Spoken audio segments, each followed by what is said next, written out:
তো এটা আগের মিনি ব্লগের সেকেন্ড পার্ট। এখানে একটা বিয়ে বাড়ি হচ্ছিলো, তো আমরা ভাবলাম যে একটু গিয়ে খাবো, মানে বিনা ইনভিটেশনে।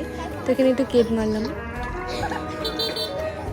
এই যে এদের বিয়ে চিনিও না কারা এরা, আমি ভালো করে কাছে চিনতে পারি তো ঢুকে যেতে পারি।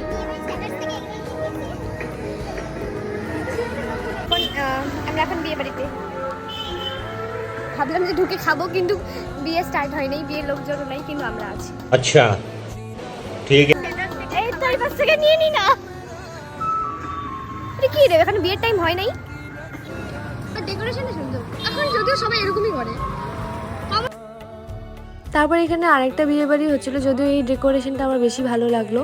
তারপরে আমরা একটা ক্যাফের সামনে দিয়ে গেলাম, যেটা খুবই সুন্দর, নতুন ওপেন হয়েছে, কিন্তু আমরা এখনও আসিনি। আর এখানে রবীন্দ্রনাথ ঠাকুরের মতন একটা কাকু চা বিক্রি করছিল, খুব ভালো লাগলো দেখে। তারপরে এখানে সিউনি কাটলেট নিল, আর ওদের বাড়িতে ছিলাম যতক্ষণ না আমাকে মা আর বাবা নিতে